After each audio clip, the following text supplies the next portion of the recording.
a lot of people are really, like you said, they're really banking on 2026 as rates coming down and they're going to make moves. And I think a lot of people are positioning, whether it's cash out, get my taxes in order, what do I need to do? What are we looking at? And doing it. I work with a lot of real estate investors too. I would say they see this as a window of opportunity now that are just like buy and hold, where they're getting deals. They're finding people that just have to sell. Here's my offer. That's low. Well, call me if you want to accept it. I'll take it. But they think this is maybe a really good window to buy. And when rates come down, there's going to be much more competition. So maybe they're kind of like, I'm going to buy as much as I can right now because this might be a short window.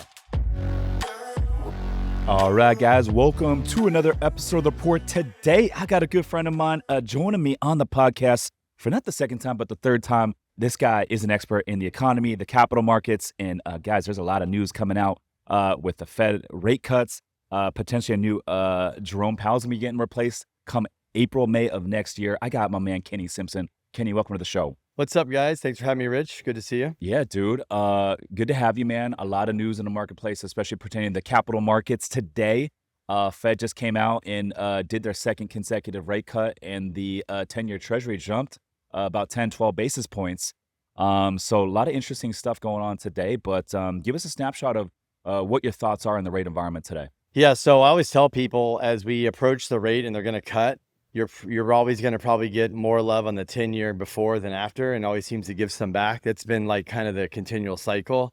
And I think you're seeing that because the market pulls back and says, we're going to get the cut. Are we going to get it? They get it. And then now the market's on to the next cut, the next thing, right? It's kind of crazy. We live in this world. It's the next thing, the next thing, the next thing. So as far as rates, I think slowly and steadily down the hill we're coming.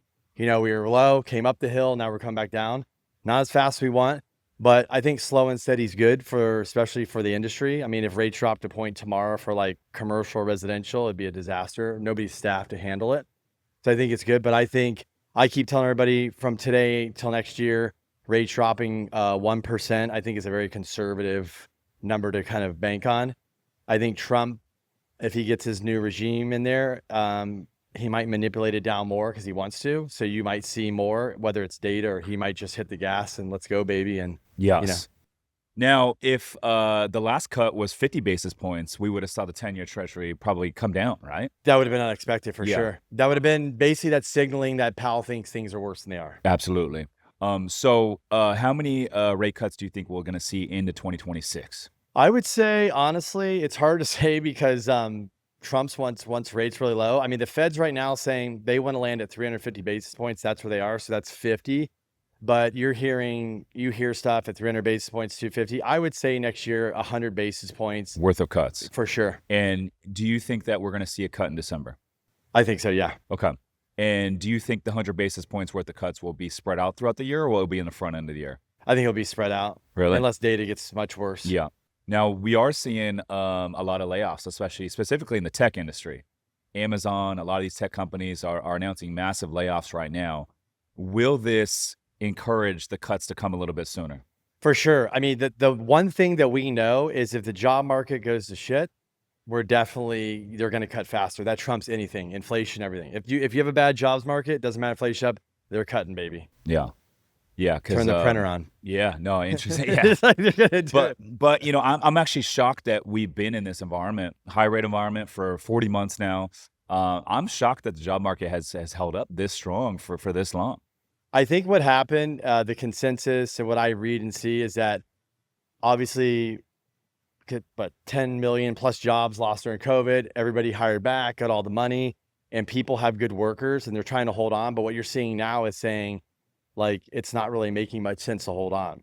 But I think what a lot of what's happening next year is it's like a slingshot. If we have a pullback now and all that money, AI money's coming in, and it's all getting built, they're saying we're going to have like a boom. So there might be a hiring boom. But I think a lot of companies are like, well, we're not there. And they're just like, let's just be honest. They're probably cutting to make their earnings look better for the stock market. I mean, if they don't need the people, they're like, like you said, it's been going on this long. It's not getting better. It's like, let's just shed some staff. It sucks, but that's just the reality. I know the AI that we've been implementing has allowed us to cut on payroll, but the payroll that we've been cutting as of recent is overseas. We had a team of VAs full time in the Philippines for quite some time, and so the cuts that we've been doing recently is coming from there, not here in the U.S. But I know a lot of people are doing a lot of cuts and implementing a lot of more tech, a lot more AI, but with that comes more opportunities. So it will be interesting kind of see where this all navigates.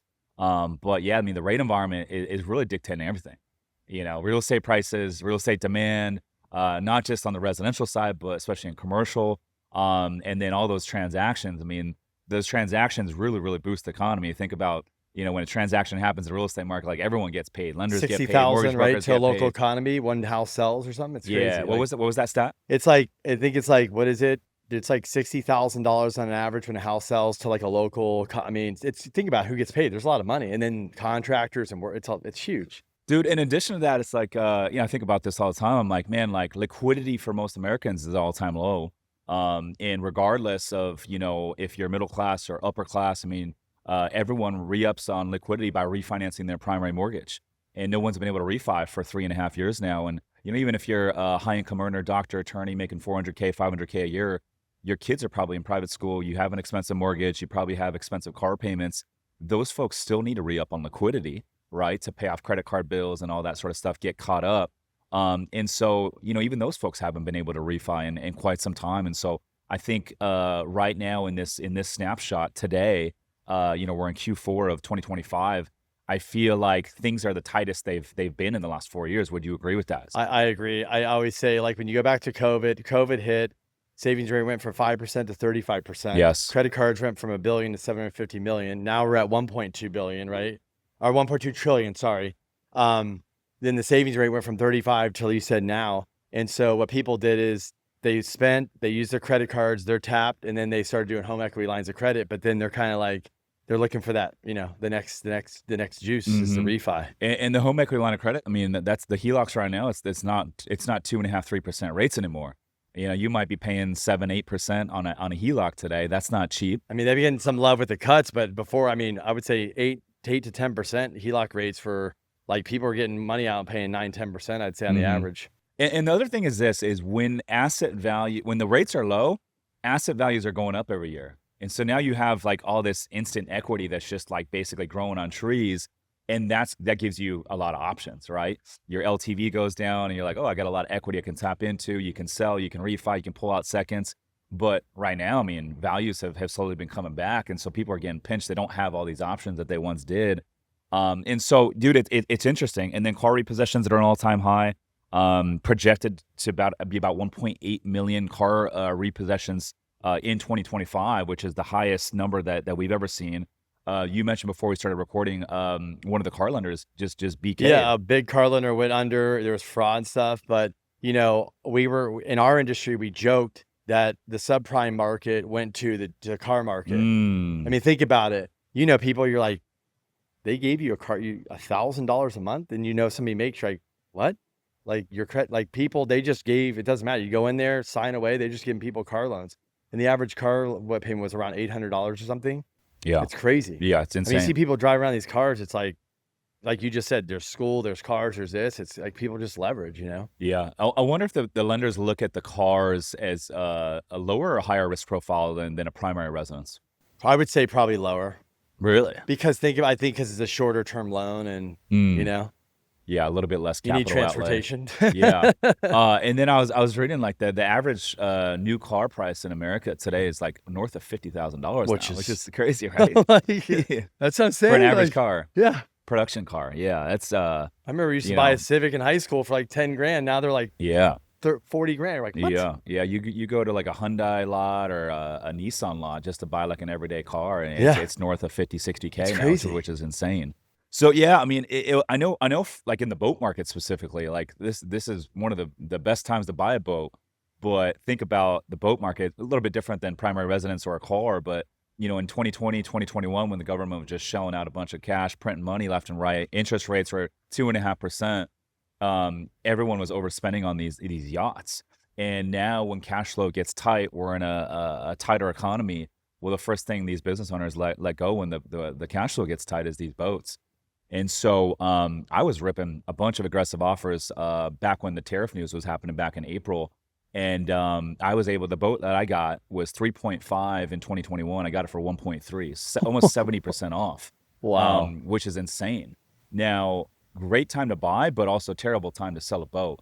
And Oh so, yeah. the boat market's kind of telling of where the economy is too. Probably the plane market too, right? Same The thing. plane market, same thing. Now, the plane market did just get a big boost because 100% bonus depreciation just came back, and we're in Q4 of 25. And so I just had Captain Kurt on, and he was saying like right now the plane market's actually really warmed up, specifically right now.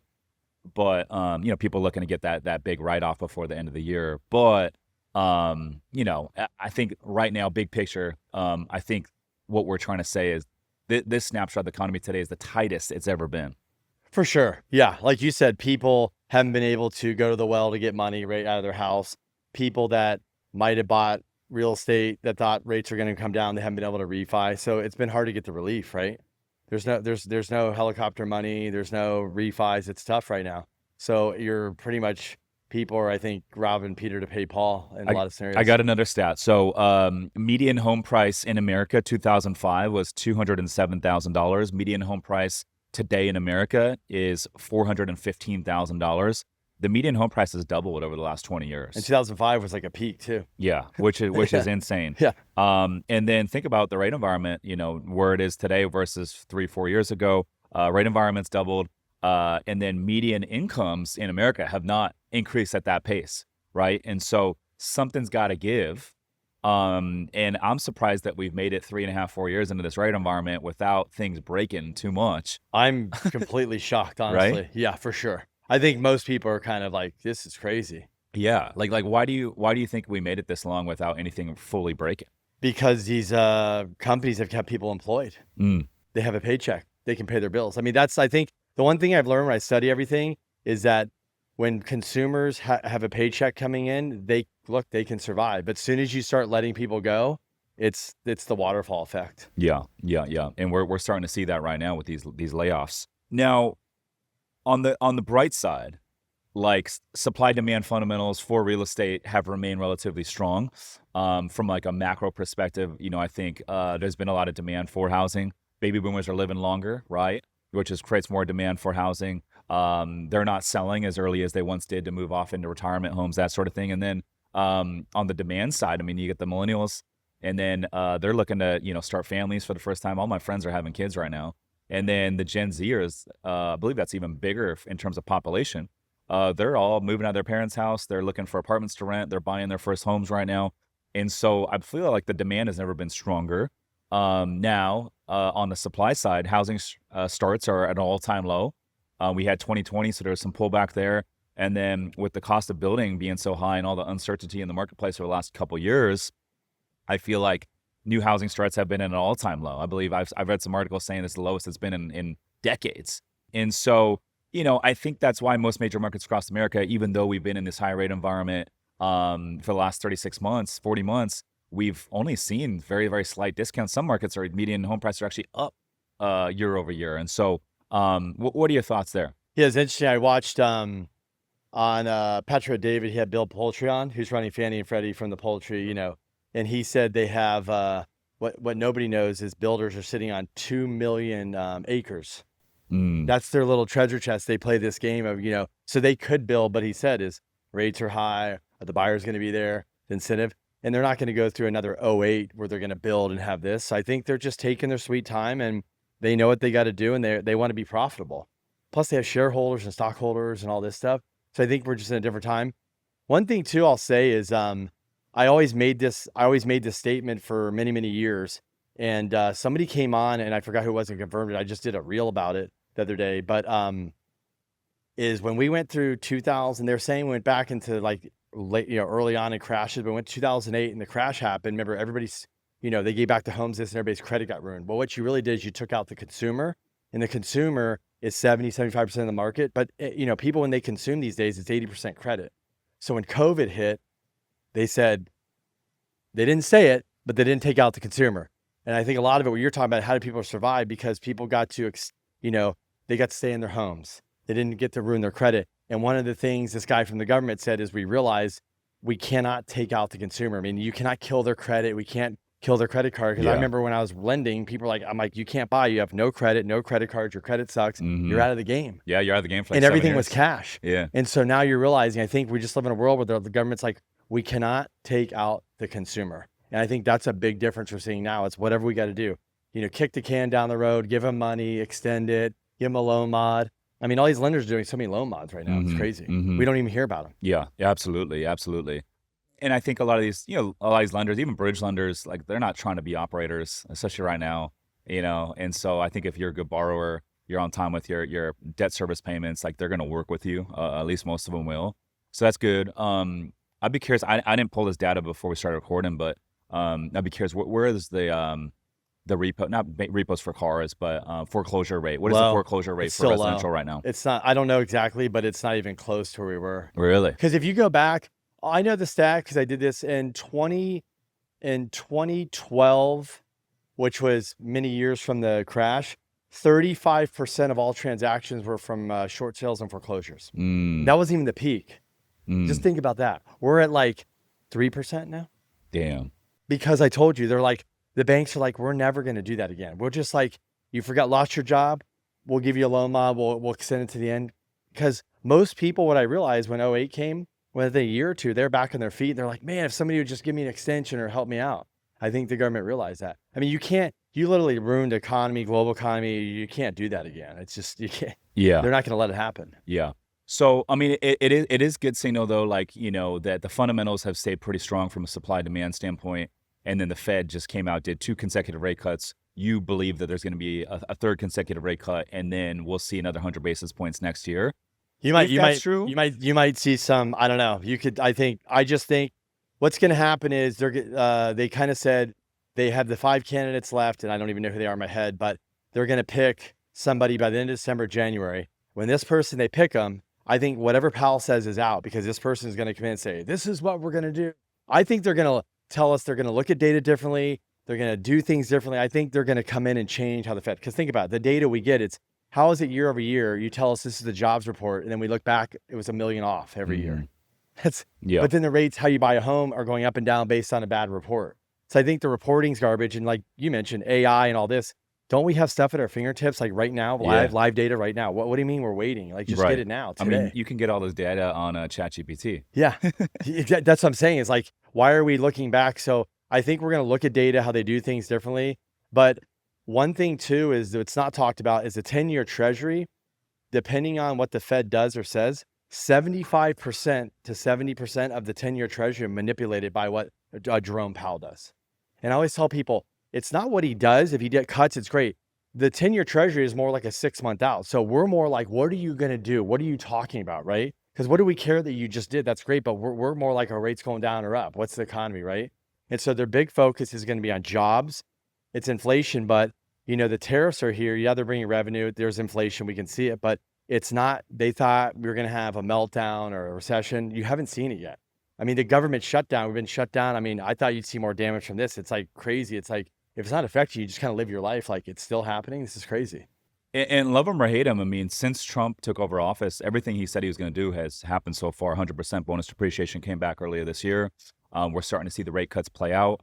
So 2026 is going to be a very telling year. I mean, I'm very interested to kind of see, because obviously the change of hands with Jerome Powell, that's going to be what huge. The Fed does next year is going to be really telling. It's going to be a strong signal of where we head in 27 and 28.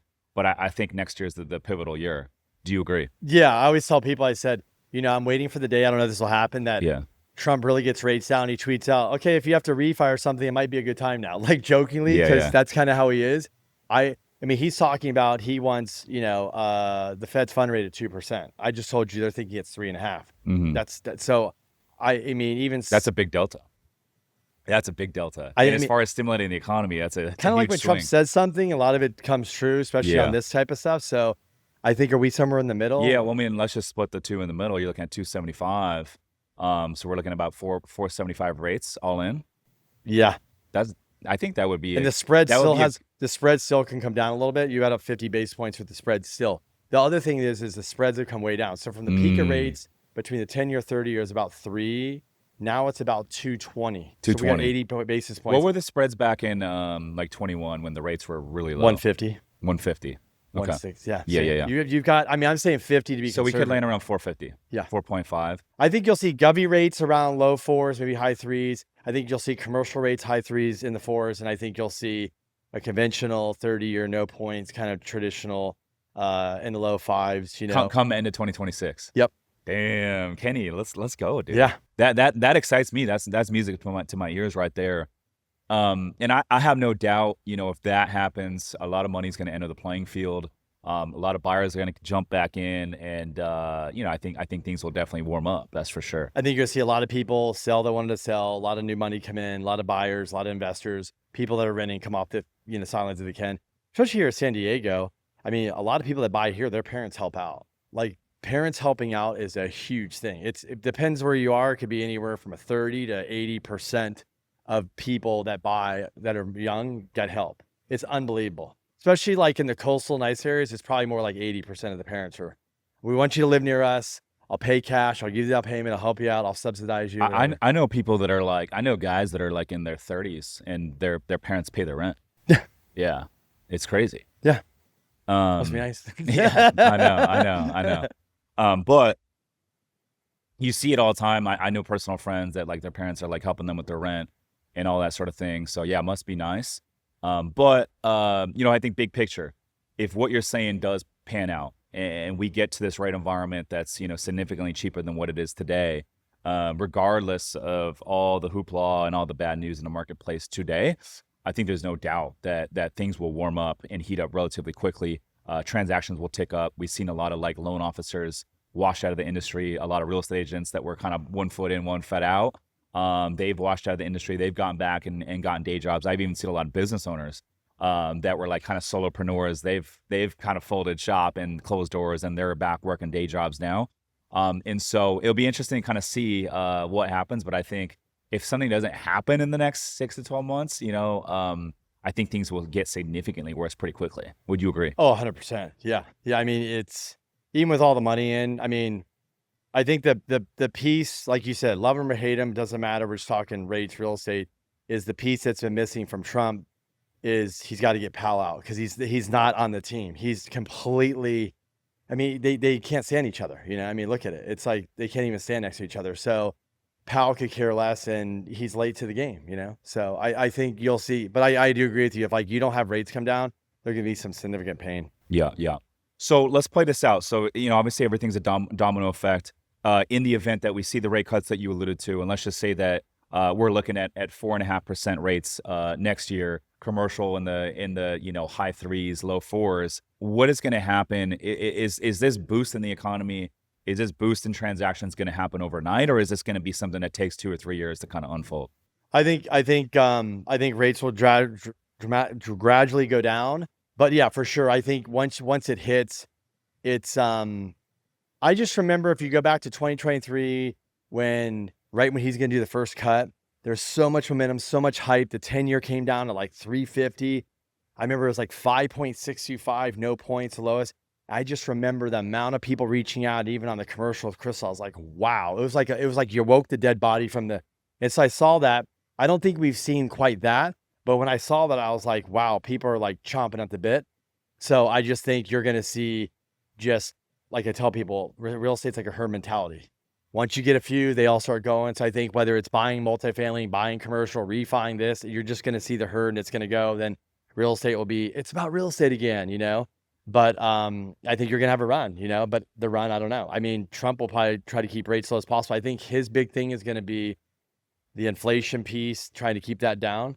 But, it will be, like you just said, will AI help bring services and things down and help bring other stuff down? It is deflationary, right? Yeah. And when you say services, like speak of services, there's a lot of restaurants that are struggling right now. I've been in this neighborhood for 8 years now, and I walk to the office every single day, and I'm always out and about here, but I've seen so many restaurants change hands. The good ones that are in the core locations are always good, but then it's always these, like the ones in the corner that don't get a lot of walk through traffic. I've seen some of those restaurants change hands like 3 or 4 times in the last 8 years, and so I know right now is a little bit tough for a lot of restaurant operators. So it'll be interesting to see what happens there. Because they get killed by the inflation. Killed. They got food, everything. Like they said, when you talk to me who owns a restaurant, I know one of the guys owns one of the, the restaurant groups around here. It's like food, labor, the whole thing. They haven't gotten a break. Laborers, think about it. They got to pay more and more, and they can't charge anymore. We're not going to pay. You're already charging us for the steak. They're not getting people. And so it's battle. I mean, what I hear is it's like break even at best. Yeah. It's like you're in survival mode right now. If they survive, they can thrive. But I think you're seeing it. There's a lot of restaurants going under. Yeah, yeah, it's tough. I mean, I've had Brian Malarkey on the show a couple times. I'm a big fan of Custodian Holdings. They got a lot of good restaurants out here, but I feel like it's the 1% of the restaurant operators that can operate like that, and then the other 90% are just really It's like kind the of like Eddie V's in La Jolla. That thing's Yeah. always busy. It's going to crank. But the one next door, nobody knows about it. It's going to go under, right? Yeah, It's yeah, crazy. it's tough. It's tough. And from a lending perspective, I believe it's really hard to get loans to start a restaurant, right? Oh yeah, for sure. I think now it's going to be. Think about it. You're kind of Yeah, right, giving. especially right now. Yeah. So I want to switch gears here and talk about what you guys are seeing. You and your wife, Crystal, I know you do a lot of residential lending, a lot of DSCR loans in the residential space for short-term rentals, but also primary mortgages and that sort of thing. And you guys do a good job of helping a lot of people. And then your wife, Crystal, does a lot of commercial lending, multifamily, anything commercial, asset class related. So what are you guys seeing right now in the lending side in terms of refinances and acquisitions? So Crystal's business, which I always say, I feel like commercial is more of a telltale sign of how things are, because residential, you're gonna always have the 4 or 5 million purchases. It's kind of common in the refis. But with commercial, 2024 probably the worst year for commercial for everybody. This year, she's picked way back up. So that's just a sign. What's going on? A lot of people right now that have money, have properties, or bigger owners, whatever, they're pulling cash out of properties. I'm hearing you're starting to see the deals. This is probably the year where you're starting to see deals. Like people that are like haven't even looked at buying or anything.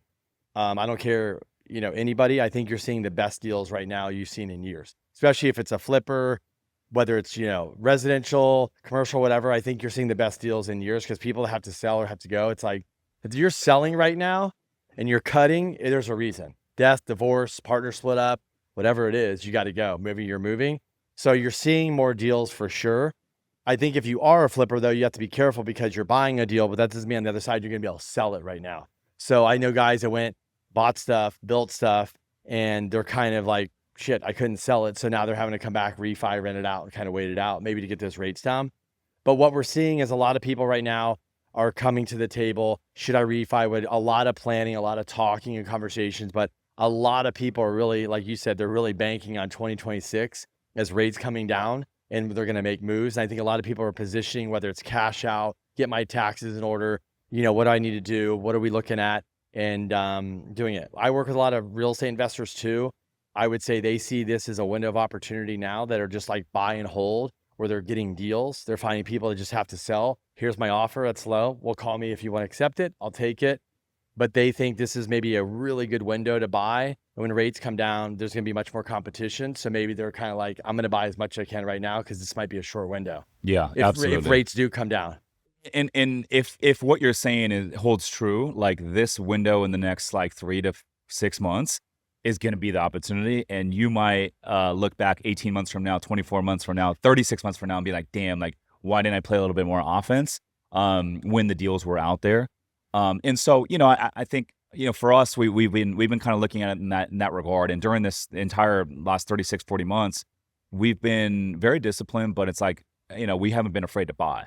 So it's like, hey, like if we can buy in a great location, if we can buy at a discount and we have a clear path to add value, and we're going to have a long-term time horizon, 8 to 10 year hold period, then I have no problem buying right now, right? We're always speculating, but I felt like at some point the rates have to normalize.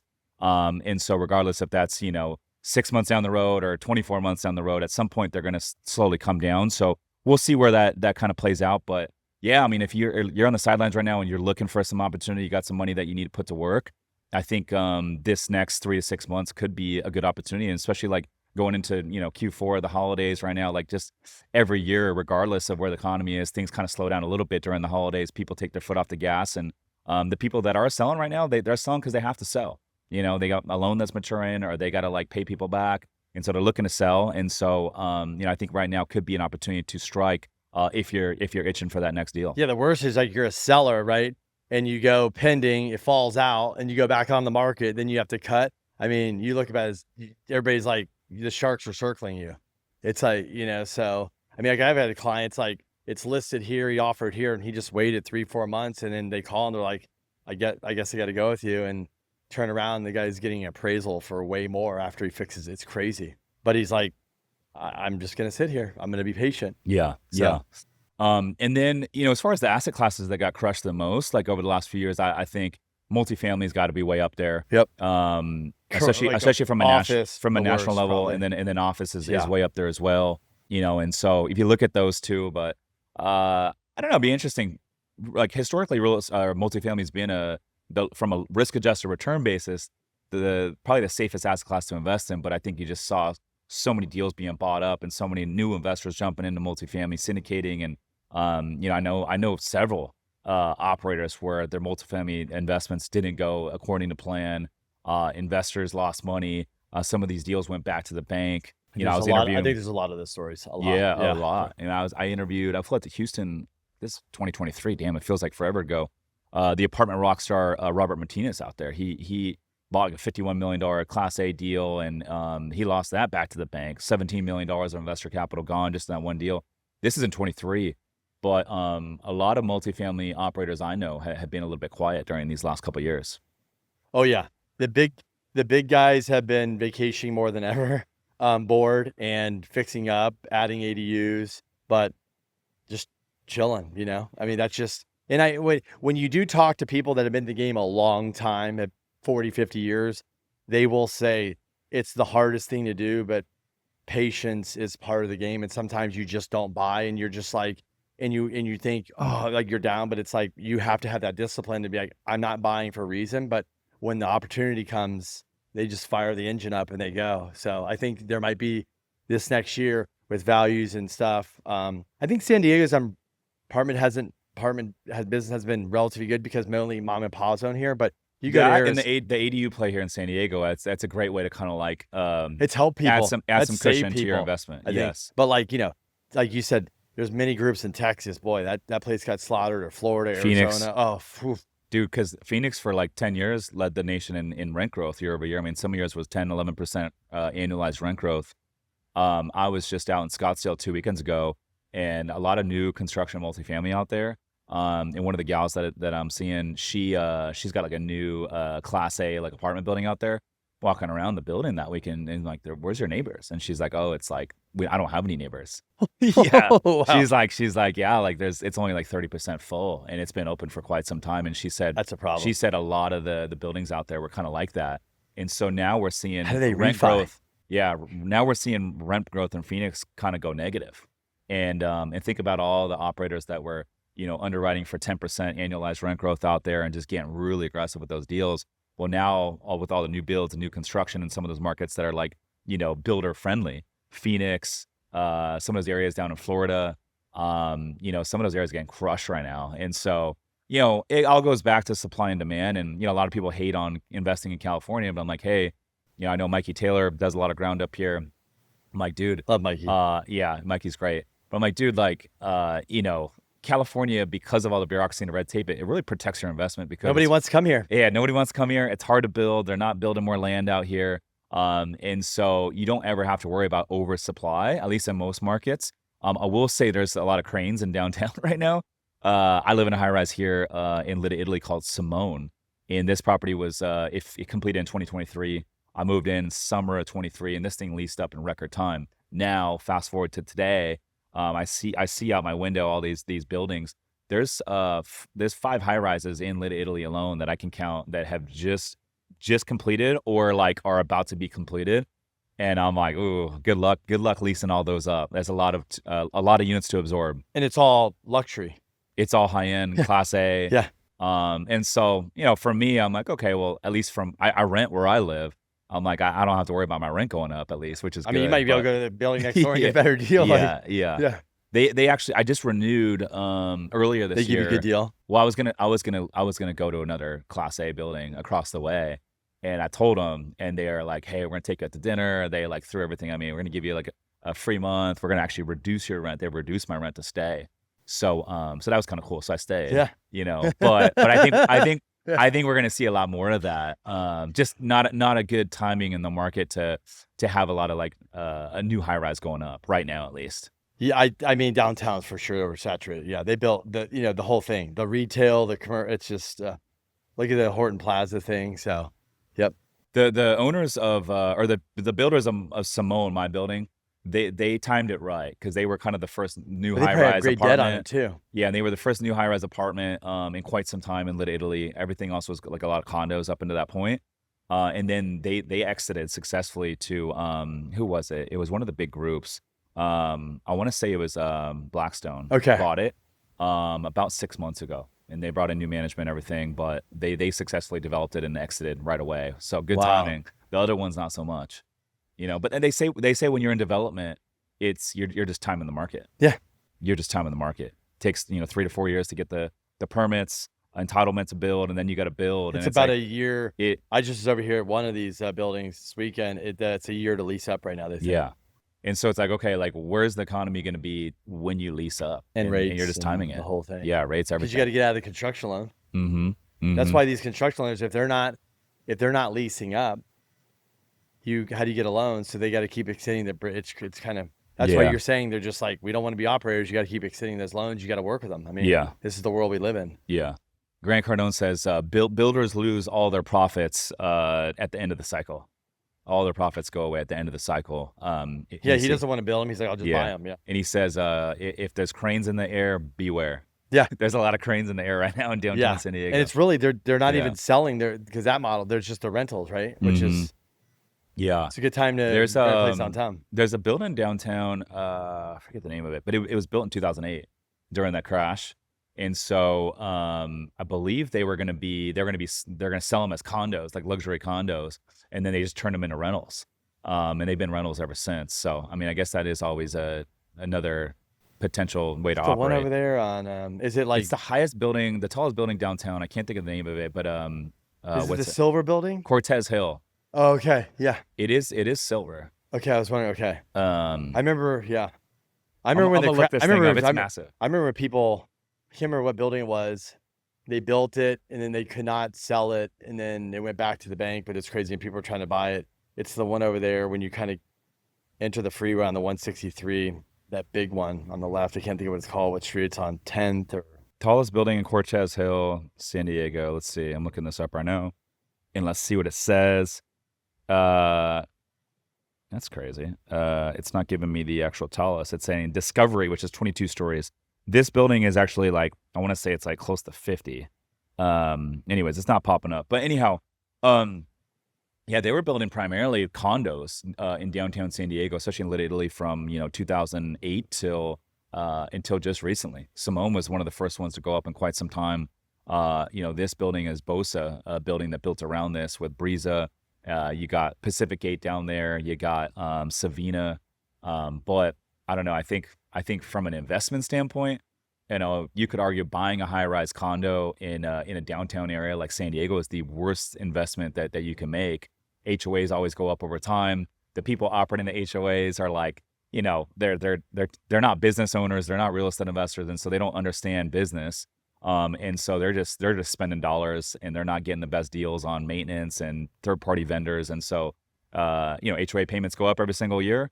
As the HOA payments go up, your pricing, your equity, the value of your investment goes down.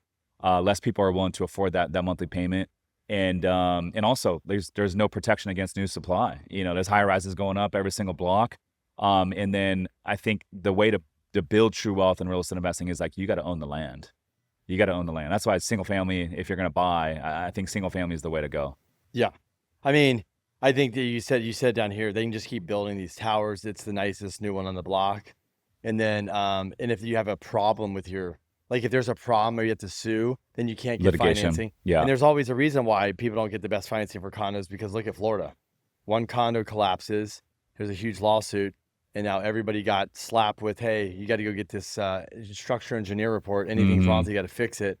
And that's why, like Florida, the market's really, those condos are, you can't get insurance. It's crazy. They're all non-warrantable. Yeah, I know. And that's spread throughout the U.S. because of that one collapse. Fannie and Freddie require different things, and all the lenders like a little bit. You can't just say yes or no to like a question. Is there problems?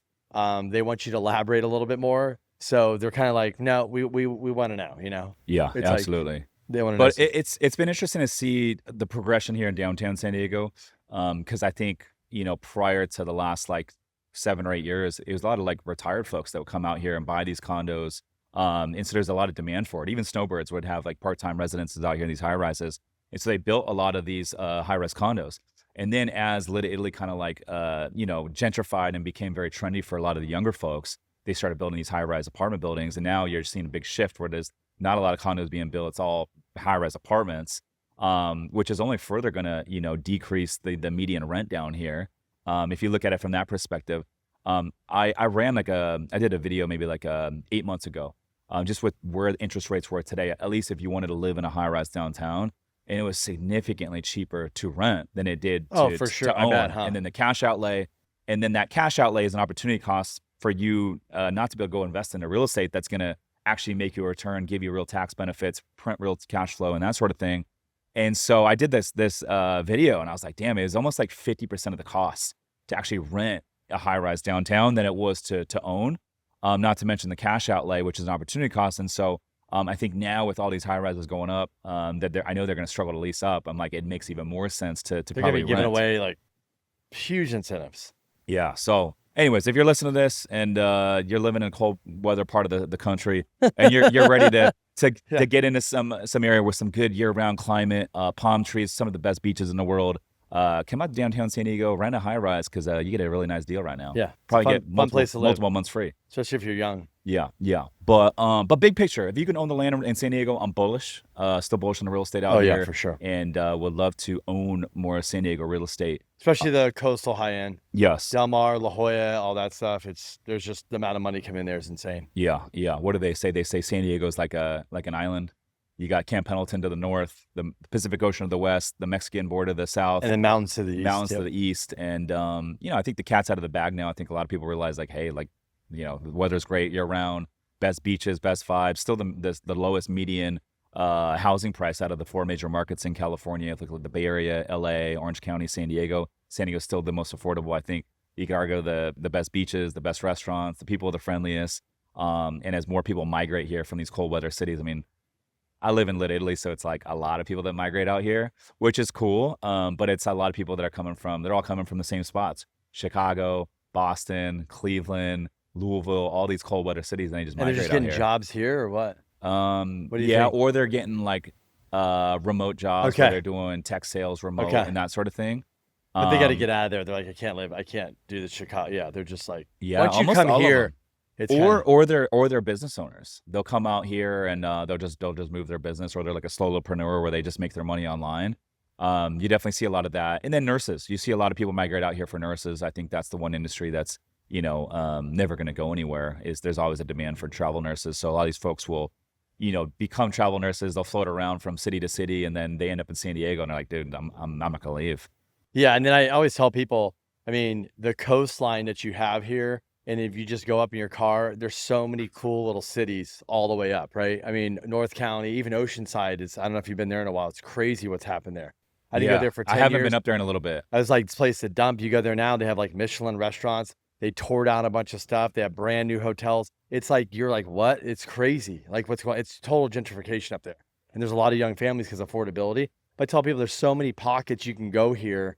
It's rare to all the way down. And like you said, it's such a cool vibe. And there's so much coastal. And if you surf, it's like the Mecca. There's like 70 miles of, coast and surf. And The other thing I love about San Diego is and if you're listening to this right now and you've never been, like, come check it out, because the cool thing is there's so many neighborhoods. There's 35, 40 neighborhoods that are all these cool little pockets, and like the vibe is so different, but so cool and unique. And they're all like a 5-minute drive from each other, North Park, South Park, Golden Hill, Bankers OB, Hill, Bankers Hillcrest, Hill. Mission Hills. Yeah. Yep. You just keep going. La Jolla, Del Mar, Encinitas, Carlsbad, Rancho Little Santa Italy. Fe, even if you want to go there, just Yeah. check that out. Like, There's literally something for everyone. And depending on what you're into, whatever your vibe is, there's something for everyone. So definitely check it out. And you'll probably get hooked. yeah. And I don't know if you know, but I always say this and people are shocked. Even like politicians, I tell them locally, they're like, what? I think it was in 24, 32.5 million people visited San Diego. By 2034. No. In 1 year, that's what we get. We're about 30 million got people it. Yes, business yes, a year. yes. It's insane. Yeah, and it's like number 2 in the country for typically most years it's number 2 in the country for like business travel. Yeah. Yeah. It's crazy. Yeah. We got a lot of military, but it's like people don't realize the amount of people that come here. It's insane. Like even where I'm at the shores, La Jolla Shores, the beach, it's 3 to 4 million people right there. It's crazy. I'm sure PB is like, Dude, everyone I know that leaves, they always come back. And then every time I leave, because people always say like, oh, like you got to go to Scottsdale, you got to go to Nashville, all these cool places to live. I'm like, dude, I don't know about you, but like I go to Nashville after 3 or 4 days, I'm good. Yeah. I go to Scottsdale, I'm like 3-4 days, I don't see no water, I just see like desert and cactuses. I'm like, dude, I'm bored, man. Like, get me back to the water. And every time I come back to San Diego, like you land and like, you know, the San Diego airport is like, you know, it's always sit on the left side of the plane, look out the window, but you're coming right along the downtown skyline with the Coronado Bridge, the water, and you land literally like you're right on the water. And it just reminds you, like every time I fly in, I'm like, dude, we live in paradise. Like this is my favorite city in the U.S. We go around the world. I fly in and then I drive over and I'm in La Jolla and I have my view. I'm like back on vacation. It's hard, especially in the summer. It's like, and they say it's a Mediterranean climate. Like it's a true Mediterranean climate. You know, it never gets colder than 60. It doesn't get hotter than 80, and there's zero humidity. And how often is it like during Christmas or the holidays? Where it's 80 degrees and sunny, you're hanging out on the beach. This year, so I surf and I pay attention to the climate. The water temperature is much warmer. Like last year was cold, but it's much warmer. But the climate, I saw this on first. I was like, we might have a really warm holidays again. I remember it was like 3-4 years ago. I was heating the pools like 80 degrees during the week of Christmas. My kids were like, we're going in. I'm like, this is crazy. Yeah, you can't beat it, man. No, it's no. So nice. Have you ever seen any orcas out in the water? Oh yeah, seen everything. You've seen killer whales? No, killer whales, no, but like pretty much everything else. Yeah, I'm dying to see orcas out there, like just organically in the wild. I think it's such a cool animal. So there was a guy that was out at Scripps, I think it was last year, and he was filming a surfer, and there's a bunch of orcas swimming right off the back of the pier right there, swimming around. Damn. I think they were throwing around playing with a seal. Really? Like just throwing it, yeah.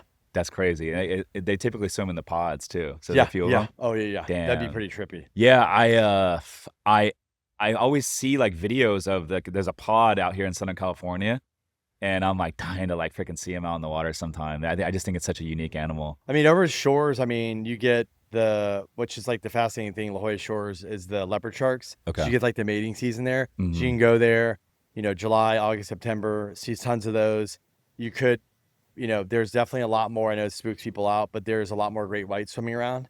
They like to come, they're juvenile. They like to eat the stingrays. So they're around. So if you ever know a guy that like flies a plane with pulling the thing, they probably have so much video of like people swimming and just sharks all around. Damn. But I was out this summer with the girls. We started snorkeling around more. You can't go do anything, but out at the Scripps Pier, we discovered like almost thousands of lobster on the pier. And so there was, stingrays, sharks, the whole thing. So it's just coming here in the summer and diving. The water almost got up to 80 degrees for about that week in August. And we go out there and dive, but there's a lot to see. It's beautiful. Yeah, that's really cool. What's going on with the OB pier? I think it takes forever. It's supposed to tear it down and build like a new one, but I think there's like, politics, design, all that, but they're supposed to knock it down. I thought they were going to already do it, and then they're supposed to build something else. It's supposed to be like beautiful, massive, because they keep repairing this, but you get a big swell and it just hammers that stuff. And you need to build, like, if you look at Scripps, that thing's solid. Yeah, it's like, I drove by it like a month ago on the boat, and I was like going over to Mission Bay, and I was like, damn, this thing's ready for a new one. It's pretty tired. Yeah. How far do you ever take the boat down to La Jolla or no? No, it's primarily just like Catalina and back. Like I did like 21 trips to Catalina last year.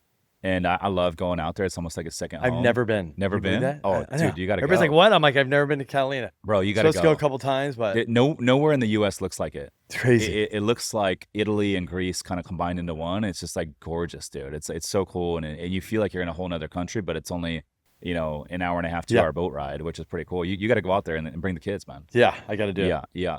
So, all right, as we close out the pod, give us a snapshot of where you think we're going to be a year from today, from interest rate environment, cap rate, and just overall impression of where the economy is? I think so. I think a year from now, I'll give you conservative, because we had some aggressive stuff, but conservatively from now, let's just say I always use the conventional rate, 30 or fixed. That's like the barometer.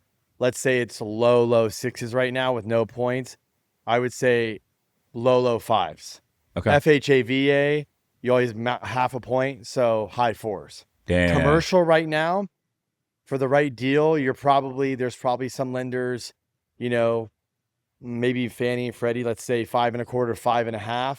That probably you're probably a point lower than that.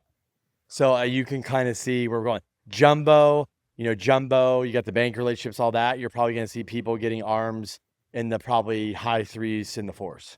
Will that stimulate the market enough to where that will kind of be the new normal, or will we see more rate cuts in 2027? So I think it'll be interesting. I think we're going to get this new regime in and see what they do, which is they're going to be the new sheriff and Powell's out, the new guy, whoever that is. I think what you're really going to see is the data's, like you said, the data's going to determine it. Are things going to, are we going to see things just slowly keep getting worse? Are we going to things get better? It's like, what makes them better? But if things get worse, I think they're going to move faster. So maybe where I say rates would be at the end of the year, maybe they're going to be there quicker because they got to get them there. I really think that Trump is going to get in there with his team, and they're going to really try to get rates down further than what I said. I think he would like to say, no, I want a 30-year fixed conventional at 4.5. I want commercial rates in the threes. I mean, he said that you hear him. Why can't rates be in the twos and threes again? I mean, that's maybe it's going to be short lived, but hey, if refi, if you got them, lock them up if you got them. That's why I said I think you might have a window where he brings them down, and whether it's artificially, and I think there's going to be a massive refi boom, purchase boom, the whole thing. Just like we kind of went through before. Yeah. Kenny, appreciate you coming on, man. Always great catching up. Where can the folks get in touch with you if they want to learn more, but more specifically, if they want to use your services, you and your wife, Crystal, on the lending side? Yeah, best place is at Kenny B. Simpson Instagram. Just DM me, reach out. Let's connect, talk real estate.